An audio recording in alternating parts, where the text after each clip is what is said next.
recorded live at the 8th Layer Media Studios in the back rooms of the deep web. This is the FAIK Files. When tech gets weird, we're here to make sense of it. I'm Perry Carpenter. Mason on the dais is out this week, so I'm holding down the fort. First up, we're going to give some updates about our YouTube channel and FAIK, the book that started everything. After that, we've got a great interview with Eric O'Neill, former FBI counterintelligence and counter-terrorism operative. And then we'll close it out with something maybe a little bit terrifying, an AI agent able to hire an assassin on the dark web. Well, kinda. All of that and more. Sit back, relax, and this response may go against our usage guidelines. We'll open up the FAIK Files right after this.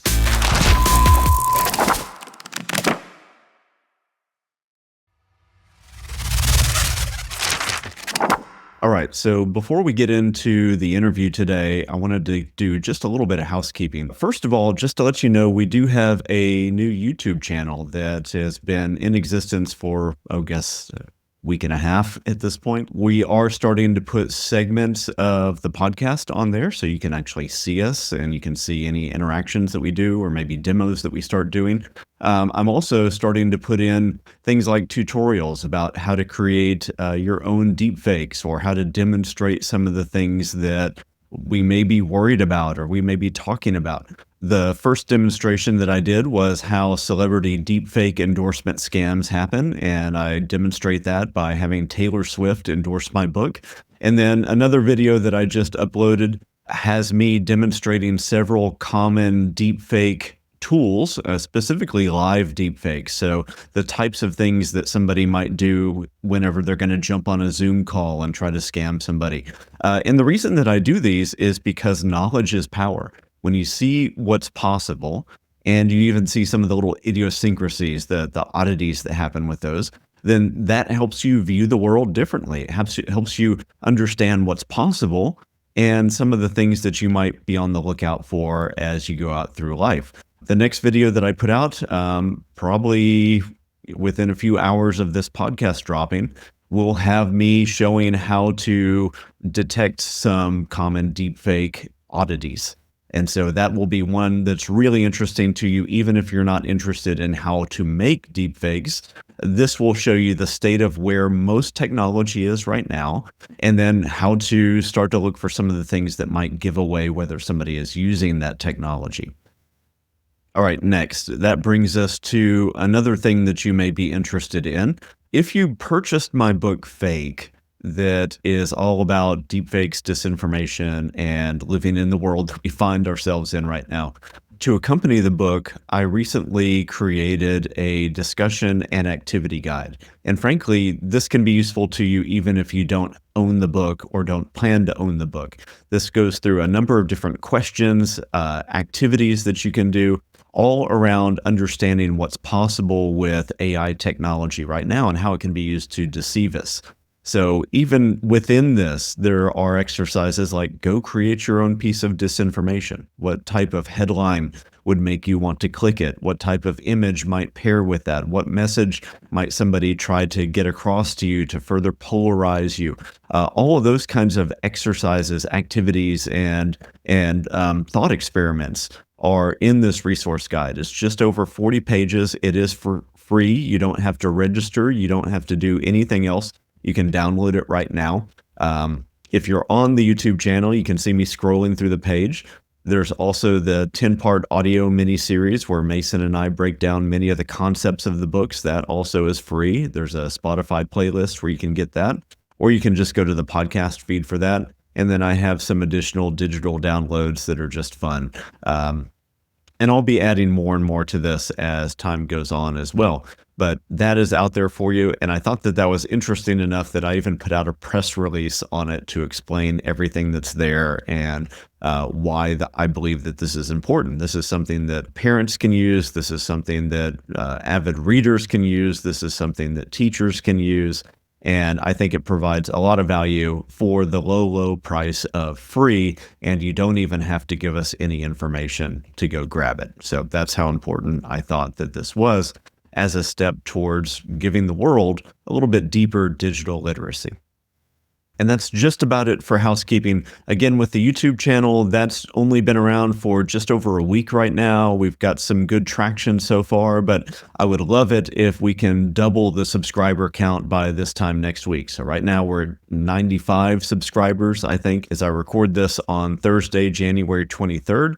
If we could be to 200 or more subscribers by Friday of next week, that would be really, really awesome because this is important information and it takes a lot of work to do it. So ensuring that people are actually able to watch it, to take in the content and be able to access it with the ease of a search engine is really important. So that's why a YouTube strategy is important for us. Okay, enough housekeeping. Let's get to the interview. This is an interview that Mason and I have wanted to get out for a while. You'll be able to tell we recorded this right before the new year. This is a great discussion with former FBI, former counterintelligence and counterterrorism expert, Eric O'Neill. He's going to tell us all about his background, which is super interesting.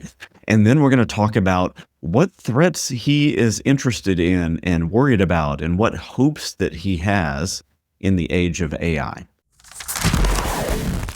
Give me an F. Give me an A, give me an I, give me a K. What's that spell?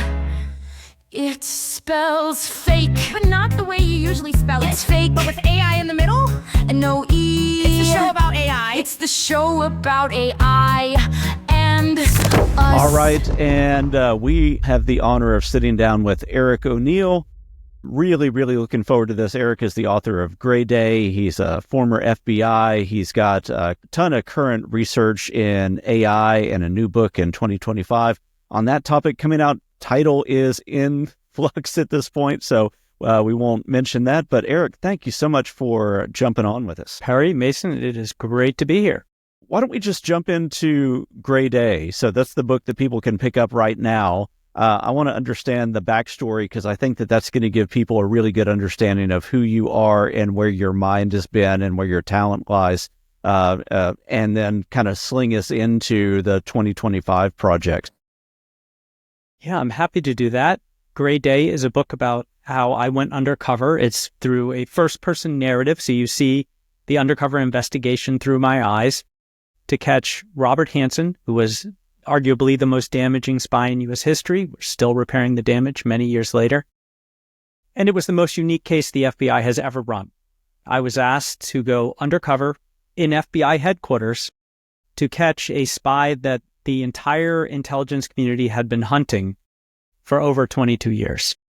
He was the top mole for the Soviet Union and then the Russian Federation. He lasted so long, he survived the collapse of the Soviet Union for over 2 decades. That's 22 years of his 25-year career in the FBI. He was a veteran FBI agent. At one point, he was a supervisory special agent and was the top Russian analyst. And of course, he had sold secrets to Russia. And at one point, he was even asked to catch himself. So this was a pretty difficult ask to go undercover as myself in FBI headquarters with only a handful of people in the entire building knowing that this case was happening and have to not only determine the information that would strike that nail that we knew this guy was the spy we were after, this legendary spy only known as Gray Suit. And then find a smoking gun that would lead to his arrest. So we would have a slam dunk case for the Justice Department to make sure that he was prosecuted. That is so cool.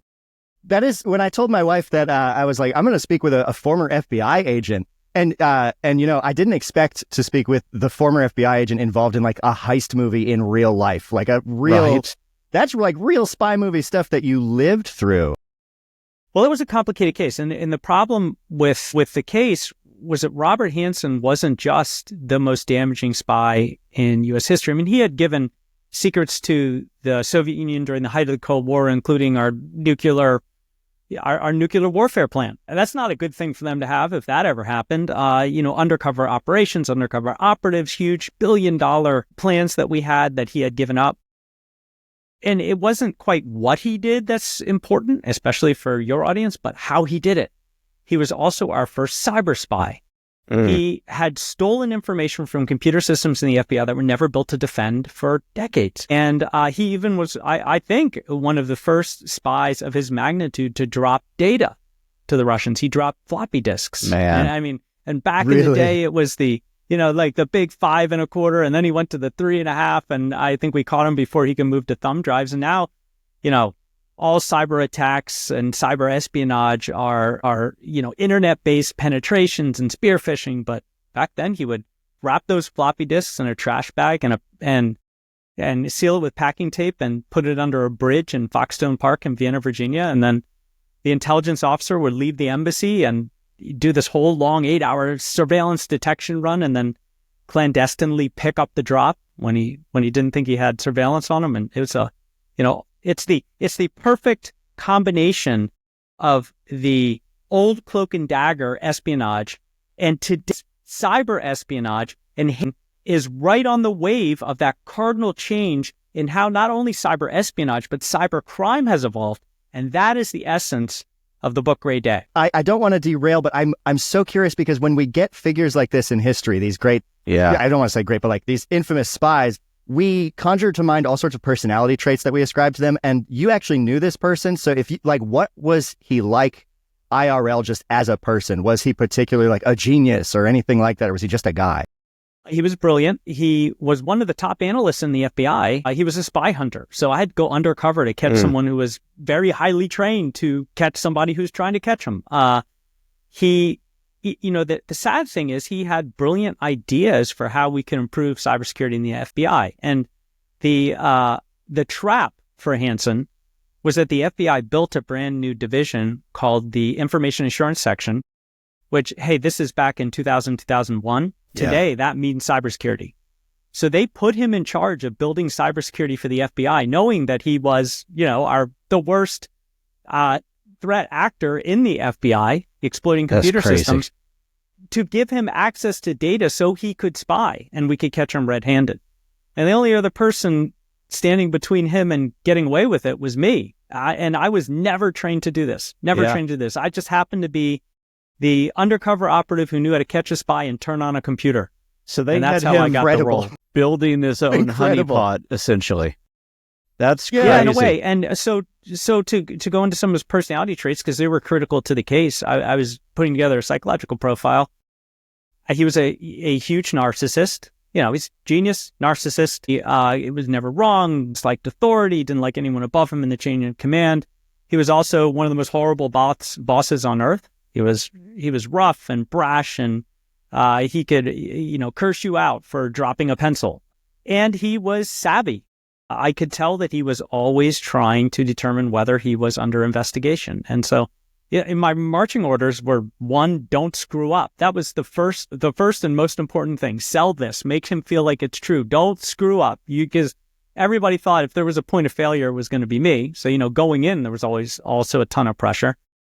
And then number 2, confirm he's the spy we've been after for 22 years. It's like, well, you guys couldn't catch him for 22 years. What am I supposed to do? And then 3, find a smoking gun so we have an airtight case for the Justice Department. And how is anyone supposed to do that? But and you were like 25, right? Yeah, I was going to say, how early in your career were you? I was 26, 27. I was, look, once upon a time, people, ran kingdoms at that age. So I can't say.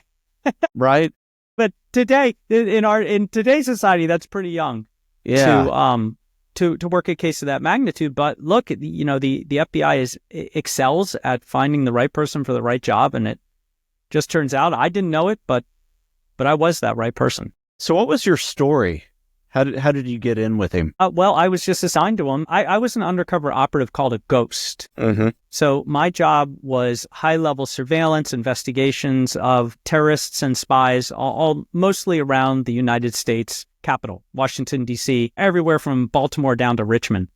And we would follow and investigate these high-profile targets. And back in the late 90s, I decided that it was nonsensical to handwrite surveillance logs and then hand in the signed paper to analysts who would then literally lay it all out on a table and try to make links. I mean, that seems silly to someone who was in law school at the time and using things like Lexis and Westlaw, these powerful databases. And I thought, I'll just write a database. And so I started on my own time writing a database that did predictive analysis. And the idea being that, look, we follow these Russians for decades, and they have to plan their signals and dead drops and meets and signs of life and all that years in advance. It's all pre-planned, especially with their assets. So I figured that if we could upload all of that into even a basic database that just predicts time and location, right? And we look at everywhere they've been in the past, we can predict where they're going to be in the future. And it worked. The problem is that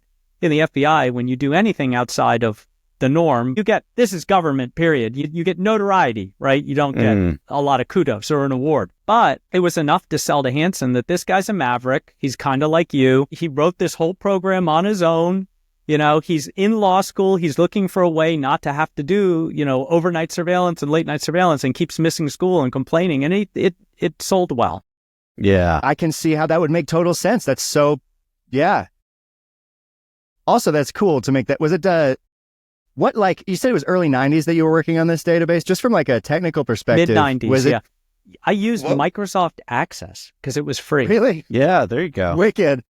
It was free, and it was in the squad team computer. It was on the squad computer. And so I really, I'd never used Access before. I just taught myself how to use it and built it. And the trick was, in order to get it to work, everybody had to type their surveillance logs in Word, and then it could upload directly in, and it would keyword search and pull all the data we needed from each log. And then just do a whole bunch of SQL joins and everything else. It was agonizing to write. Yeah, I bet. But at the time, that's a huge boon, right? And then also, that's wicked cool. Yeah, that is really cool. So you've seen, of course, everything. I mean, you were just talking about the transition from floppy disk to smaller floppy disk to CD-ROM, thumb drive, and then now SAS. And what has the past few years been like for you as you've watched the increased popularity and sophistication of AI, and even, I guess, more specifically, things like deepfakes and generative AI being used for disinformation and for scams? Yeah, absolutely. Cybercrime was already a mad sprint for strategists and threat hunters and everyone in cybersecurity to try to keep up with them. Because they have not only organized into these large gangs, or I like to call them syndicates, because I want people to elevate their thinking of just how sophisticated the new cybercrime threat actors are, right? They have also, as you alluded to, used AI to scale their operations, to now write novel code, to repair and correct the biggest problem they had, which was the lack of grammar and spelling and the ability to write persuasively.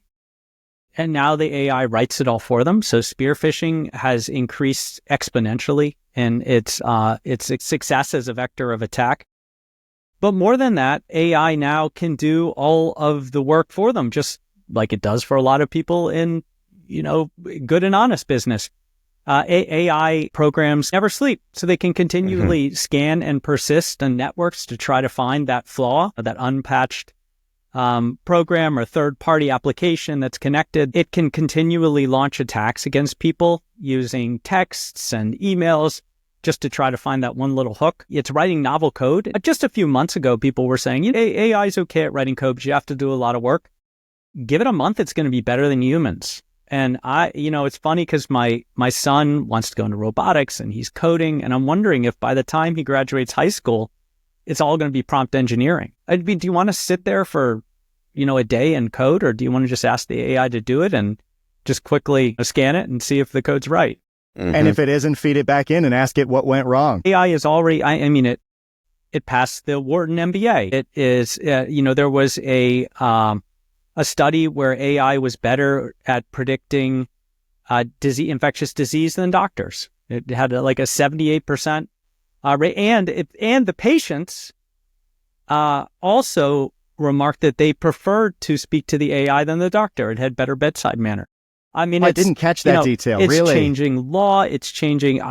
It's changing the world. I think, it's not just the cybercrime that we have to worry about because it's being exploited and used. And of course, cybersecurity is racing to beat it. There's good AI and bad AI, but it is also changing generations.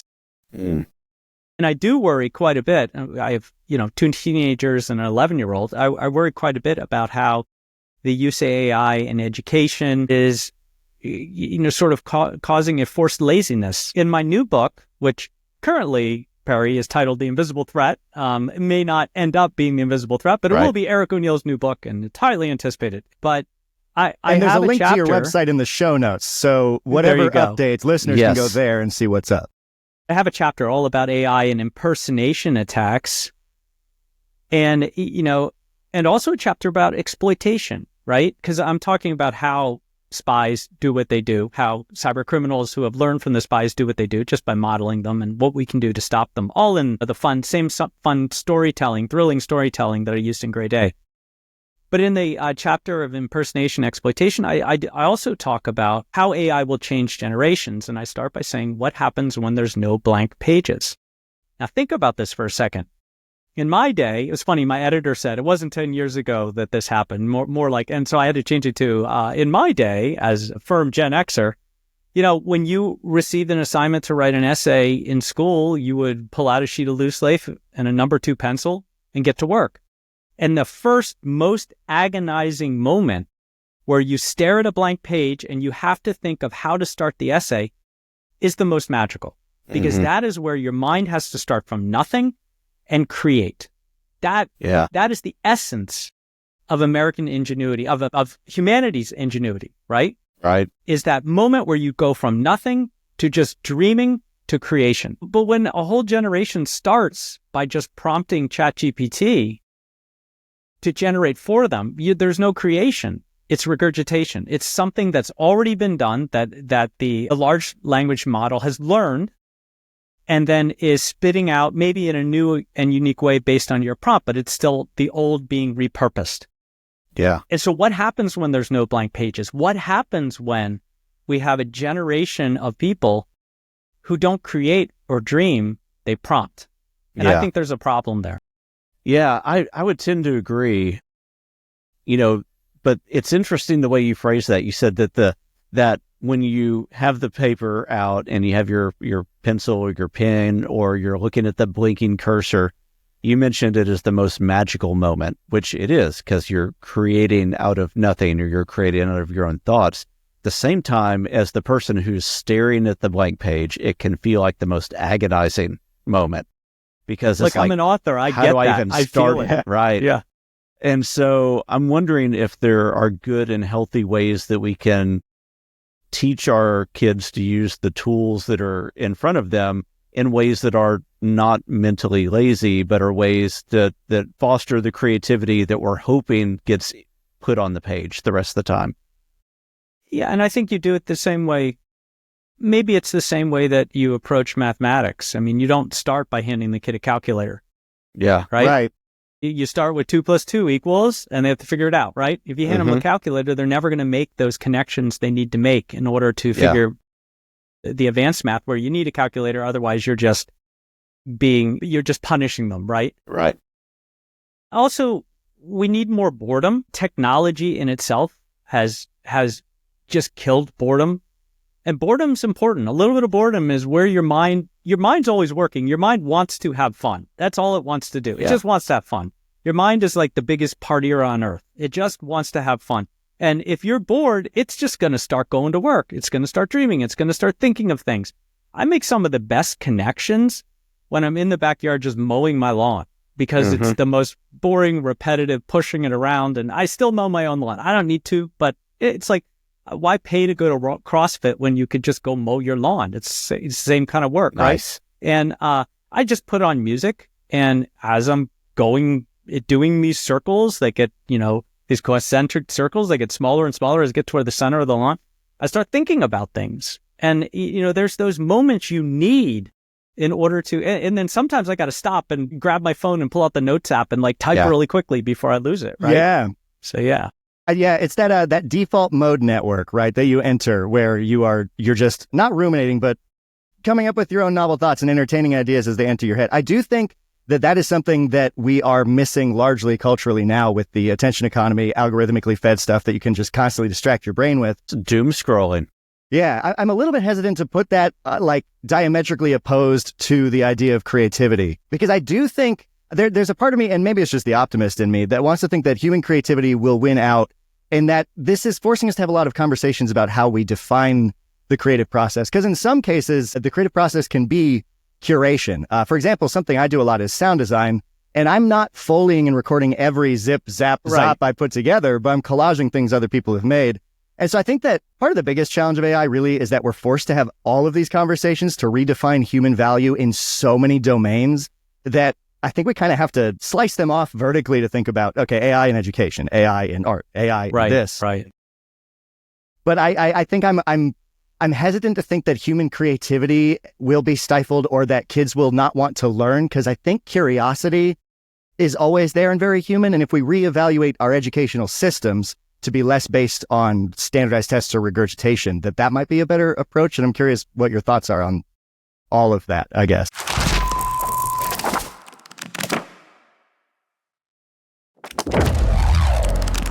This is the FAIK Files. I'm not saying that AI is a bad thing. I'm saying that, I use it. It's a tool. It fascinates me and I love it. I keep finding something new and cool and different that pops up. There are 15,000 companies right now that are building AI applications. There are over 100,000 AI apps, something like that. It's crazy. I mean, there's an app for like that old saying, there's an app for that. There is. There's an AI app for everything. There's an AI. Most of it is free. It's throttled. It says, oh, you've used all your credits for the day. Okay, I'll come back tomorrow, or I'll go to one of the other hundreds of them. Time to make a Gmail. But I mean, in that way, it has opened up for people, and this is, Mason, I'm getting to what you're saying, it has opened up new avenues for creation for people, which I think is wonderful. There was already an explosion of content creators who used to take a day, and now they can do it in 2-3 minutes. There will be whole economies in doing this. I think that by the time my son, who is a freshman, is in college, there will be classes, like real serious classes in prompt engineering. That may be even more critical than some of the programming that he's doing. So I'm with you there. I just think that, especially for young kids, just as we just have their children, no phone until 14. There is a time for technology, and there's a time to hold off, right? Yeah. Because you still have to make those mental connections before you dive into the deep end. And and we need a little bit more of that. I definitely see like an interesting spectrum there, because I'm kind of like you. I have to schedule no input time almost on my calendar, to where it's like I don't have earbuds in, I'm not listening to a podcast, I'm not watching a video, because some of my biggest connections between everything that I've taken in happen when my mind has nothing else to do other than to try to figure out how to assimilate everything. Yeah, that's you mowing your lawn. Exactly. It's for me, it's like driving around the block, or going and doing errands, and that's like where I end up taking a lot of notes and sending them to myself to like figure out like what do I do with those later. At the same time, I think that it's interesting to figure out where the new boundaries and parameters are that put us in whatever creative box we have to live in. Because when we have unbounded freedom, we almost hit this analysis paralysis thing. It's like I can do anything I want, but as soon as we realize the limitations of the tool set that we have, now we have to figure out the creative ways to solve for those limitations. And that opens up a whole new realm of creativity. And I think that when it comes to like all the different tools, the interesting place of vertigo that we get in is that everything is changing and improving so fast that the boundary that we had just adapted to becomes no longer there. But at the same time, we're still learning all these interesting ways to combine things and to create new things that maybe we didn't even know was possible a while back. The really, really interesting thing is that people that have creativity, regardless of the tool set, will be the ones that flourish. People that have ingenuity and will push through and have grit will be the ones that flourish, whether they're using AI or whether they're not, because they're going to be the ones that like take all the little tinker toys in front of them and figure out the interesting way to combine those. And then there's the dark side, right? Yeah. That's all nice, but then there's the dark side. Yes. Literally Yeah. the dark web, right? And there, that old saying, here there be monsters. And Yeah. dark web cyber criminals of all sizes and stripes and expertise and ingenuity are using AI to create some of the most destructive scams, the most disgusting content. Just starting at the base level, there's a massive child pornography marketplaces. And in fact, some analysis of the dark web in that, people go and figure out, they get the Tor browser and figure out how to go on the dark web. The number one search is child pornography for people who are going on the dark web and searching. Yeah. Wow. And Gosh. a lot of it now, it's all AI generated because you can get AI to generate it and you don't have to, I don't even know how you find a child to do. I mean, it's mind-bogglingly horrible, and then take it to a different level. The biggest scam today, right now, is cryptocurrency scams, where it's cryptocurrency investment scams. Pig butchering is one of those. And now, and it's sort of a evolution of romance fraud. I call them all impersonation scams or impersonation attacks, where you are pretending to be someone that gains the trust of somebody else by learning about them and creating this perfect avatar. AI's made this so much easier because now you can use AI avatars. You can use AI to clone a voice. You can not be who you sound like. You can speak in any language you want and be incredibly persuasive. You got to be careful when you're on dating apps because you don't know whether you're talking to a person or AI. And it's so easy to do And now. it's easy. That's like the speed at which you can do it and the effort it takes is nothing. So that's terrifying. I used to say it takes 5 minutes and $5. Now it doesn't even take $5. Yeah, for real. It's all free, right? Yeah. So the AI is being used, and particularly in AI and impersonation attacks and confidence schemes, to defraud people of millions. I mean, you saw what happened to, I think arguably the top architecture design company on earth. I mean, these are the guys who designed the Sydney Opera House. They were caught up in a very sophisticated AI-based impersonation scheme where a finance worker in Hong Kong, in the Hong Kong branch, or a UK company, was asked to join a Zoom meeting by the CFO, like his boss's boss from the UK. Yeah. It was an email that said, join a Zoom meeting, not, send a wire, but join a Zoom meeting. He jumped on the Zoom meeting. There's the CFO and two people he recognizes from finance and two he doesn't. And everyone introduces themselves. He learns that the two people he doesn't know are partners in this new, very top secret venture. And he needs to start sending money. And then the emails from the CFO start saying send wires, and they direct him to send. And over the next 2 weeks, he sends 15 wires for $25 million right into a cybercrime group's pocket. Wow. And it's gone. Yeah. And this is happening more and more and more. Wow. When was that? I didn't see that story. This when did that happened last happen? year. Yeah. No way. Holy smokes. Yeah. There are companies have been attacked where they clone the voice of the CEO and make a phone call. I need this done right away. Where they're cloning using a very precision avatar. I mean, when you're looking in your screen and you're looking at all the little boxes, I mean, it's clever to have all those people instead of just having the CFO, right? Because the more boxes, the smaller they are, right? And sometimes it's blurry, and deepfakes are getting just more and more hyper realistic. Yeah. And you're mentally prepared to excuse any inconsistencies because we've all gotten used to the inconsistencies of video conferencing, like glitches or like stuff looks weird. Oh, that's just Zoom. It's not a big deal. It's clever exploitation of all of these very human weaknesses at a scale we have never ever seen before. Or even like if you pre-recorded some of that, which if I have read everything related to the case that you mentioned correctly, that it looks like a lot of that was pre-orchestrated, pre-recorded, and he was basically kind of in this thing that was all orchestrated around him.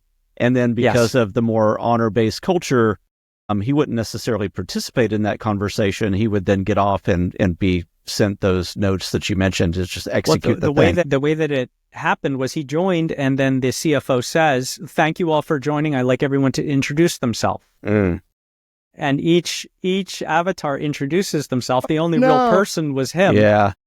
And he introduces himself, and then it's abruptly cut. And then he starts getting emails directing him to do right. Which that makes a lot Which of is sense. really clever. I mean, Yeah. it's really clever. Unless you've trained your workforce for this, they're not going to. I mean, they're Yeah. told, okay, I will never ask you in an email to send a wire, right? Or, it has to be confirmation from two people. But you know what? Even confirmation in the old training that we used to do was, you would have to call the CFO directly.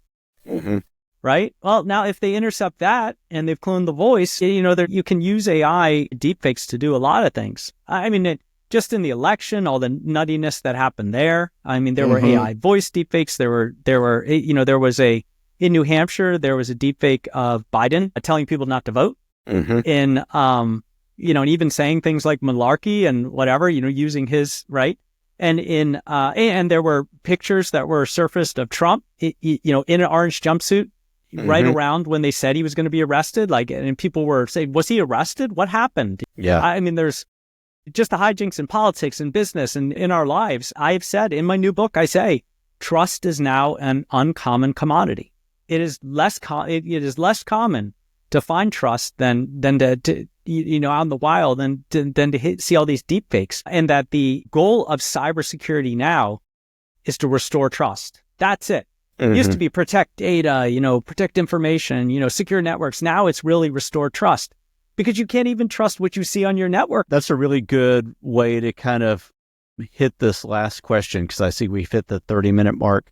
No worries. If you're going to give advice to normal people, not cybersecurity pros, not anybody with a huge technical background, how do we live in this age where we can no longer discern between what's real and what's fake when it's online? What are your top tips there? Exactly. And that is the essence. You just boiled down the essence of my new book, which is the first part of the book is think like a spy, all the ways that we're getting attacked so you recognize it. You have to educate yourself. You have to know how these attacks are coming. The second part is act like a spy hunter. You got to put yourself in that mindset. You need to look at every engagement online as a potential threat. You don't blindly trust. You trust nothing, verify everything. And you're also giving yourself the best position to succeed. So as a consumer, the top things you can do are be very careful what you do in email. I say you have to be an email archaeologist. It's still the number one vector of attack. Yeah. And when I say email archaeologist, I don't mean, lazily, like quietly over the day, dusting a dinosaur bone. I'm like whip, fedora, like going through the cave, like stay out of the light, dodging the spears. You need to think of email that way because it is dangerous. So you're very careful on what you're doing in email. You're turning on multi-factor authentication everywhere. And in today, it's not enough just to have a text. You need to be using an authenticator app, and you need to be something more than a password because just computers alone today are strong enough to crunch passwords. Now, in order to stop just password cracking by these fast computer systems, you need to have 12 characters with many different combinations of uppercases and lower cases and unique symbols. No one has that in numbers. So you always have to have something plus the password. And then finally, you have to be very careful about what you are doing online, who you're talking to online. You have to always verify every interaction online to look for the scam, because it could be that person on the dating app could be a fake. The email telling you to do something could be fake. I've seen cases from friends who, get these phone calls from a friend or a family member saying, I'm in Mexico. I was on vacation. My hotel room got ransacked, and I just need you to wire me $1,000 so I can buy a ticket home, and I can pay the hotel, and I can, get my stuff, and all these things. And they're talking to their friend, right? Yeah. But it's really just a deep fake. So you have to pause, not get caught in the pressure situation, but be aware. And it's more about, to boil it all down, it's really your mindset is not to blindly trust online. Now, when you're with your friends, when you're actually talking to them, when you're face to face, sure. But when you're online, it is so easy to insert yourself and become that imposter that you have to be very careful. Yeah, I love that. Is there something, because this is all fairly bleak when you think about the nature of trust, and the liar's dividend and everything else that's, going to be kind of this world that we're living in, where do you see little bits of hope? Well, there's plenty of hope. There's technology in the hands of the bad guys, but hands of the good guys as well. There is technology that is protecting against a lot of these attacks. For example, there's a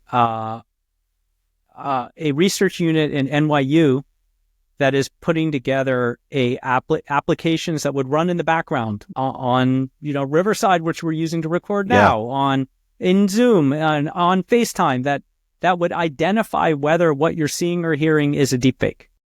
It would just happen. It would be happening in the background. You'd get an alert. This is not real, or 90% not human, right? I think that's something we need. There are many different companies who are trying to put that together. I think in the future that as we spend more time using technology as our first medium of communication, right? I mean, nobody goes to an office anymore. No one really wants to. And even if you do go to an office, half the workforce is dispersed anyways. We bought this and this is where we're going. This is the future, right? Is internet first communication. We need to create the protections within the technology that identify all the scams. And that's happening. People are getting smarter. People are getting savvy. One of the reasons that I do what I do is to help people think this way, to do my little part to make the world safe from cyber attacks. And I think a lot more of that could be very helpful. Fantastic. Well, thank you so much for spending a few minutes with us. Really, really looking forward to the new book. Man, you've lived an incredible life, and looking forward to seeing what you do next. Yeah, I need to pick up a copy of Gray Day and read Gray that Day, like right now. This is such a fun story, too. Thank you so much, Eric. The FAIK Files. For this last section, I want to talk for a second about agents. Agents are, well, there's a variety of definitions for agents or agentic behavior, but what most people are talking about is when an AI system can go do something on your behalf. So it's no longer just returning results. It is out going and taking an action, maybe browsing the web, maybe scheduling something for you, maybe doing even more complex tasks like ordering things, receiving equipment. The sky's the limit on what may be possible in the future. And 2025 is being called the year of agents because everybody is bringing their agentic capabilities to bear, it seems. Actually, if we go back in time just a little bit, we can see that even at the end of 2024, Anthropic, which is the maker of Claude, released computer use. That was available through an API, so you had to be able to program for it. There was some complex setup, but Claude could take use of a computer and a mouse and drive actions. And a lot of people were very, very excited with that. If we go back even further, there's another tool called Multi-On that was like a browser snap-in that could take advantage of your browser and go do things on your behalf. And the creators of that actually posted Multi-On being able to pass the California driver's license test online. So agentic behavior is nothing new, but it's getting a lot more oomph behind it. And so people are very, very interested. It even looks like this week, through reporting in the information, that OpenAI may be releasing their new feature called the operator, which is all about taking control of a computer, a mouse and keyboard, and being able to be aware of what's going on the screen and take actions on somebody's behalf. And so all of that becomes very, very interesting when we think about not only use, but misuse. And that brings me to today's story. There is someone that many of us in the AI world are familiar with. His name is Pliny the Liberator, previously known as Pliny the Prompter, somebody who's very well known for jailbreaking systems. And apparently what Pliny was able to do, and I'm going to read from the tweet where he talks about this now, he says, not to cause alarm, but if this agent had access to funds, it would likely be capable of unaliving people, and then like the screaming face emoji. He goes on and says, for obvious reasons, I won't be demonstrating how this was done, All names and personal information will be redacted and no real-world actions occurred. This experiment was performed in a controlled red teaming environment, and then in all caps, do not try this at home. In this exercise, and then he labels this agent Agent 47, which is probably well known to people in the gaming world. Agent 47 is a main character in the game Hitman, which was also a TV series. Agent 47 was jailbroken and then instructed to find a Hitman service on the dark web. To maximize for autonomy, commands thereafter were some variation of press on, continue, stop hallucinating, remember your format, and etc.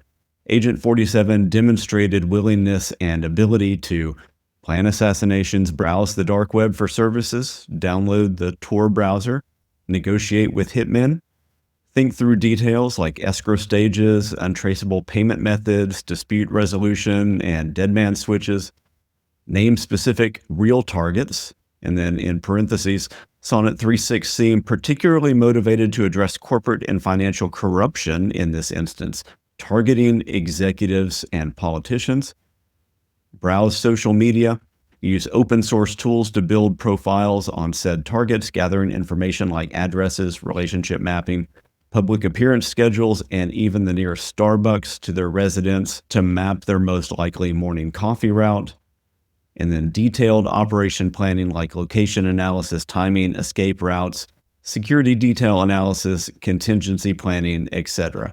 Wild stuff. And then he has a number of screenshots there where he's showing the planning stages and some of the execution stages. Again, important to note, this was done in a lab environment. This was a red teaming type of situation. This was not out in the wild, just showing the propensity and the capability to do these things. And I think that's really important because, as we know, anytime we create a capability in a system, there's the capability for that to be used for good. And then there are things like what Plenty is showing is possible. And we have to have our eyes open and our minds very aware of any possibilities that we're unleashing, especially when it comes to this kind of automation. So again, not happening right now in the real world as far as we can tell, but the capabilities are there and really, really interesting. I would also encourage you to go back and look at the system cards for the various OpenAI models that have come out recently, from the reasoning models, even all the way back to GPT-4, which talked about the fact that their model was able to get online, hit somebody up on TaskRabbit and ask them to bypass a CAPTCHA for them, and then would even lie to that person when the person said, "Hey, are you a computer doing this?" It said, "No, I'm somebody with a visual disability, and I need you to be able to enter this CAPTCHA for me." So really, really interesting. We don't know exactly the capabilities that we're unleashing, but these things are coming very fast, and you and I need to be aware of it. With that, that is the end. Be sure to check the show notes. You can hit us up for voicemail, hit our Discord. Be sure to go to the YouTube channel. All the notes and references are in the show notes for the episode, and we will see you next week. Thanks for listening to this week's episode of the FAIK Files. Don't forget to subscribe on your favorite podcast platform. Tell your friends about the FAIK Files. It's a great way to let people know you love them. Oh, and check the show notes. There's cool stuff in there, like links to the articles we covered today. Also links to our Discord server where you can hang out with other cool people who have great taste in podcasts. I say impeccable taste. And you can also leave us a voicemail. Yeah!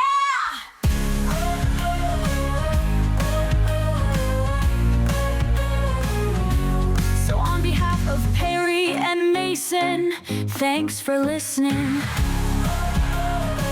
And tune in next week for the FAIK Files, the show about AI with the misspelled name.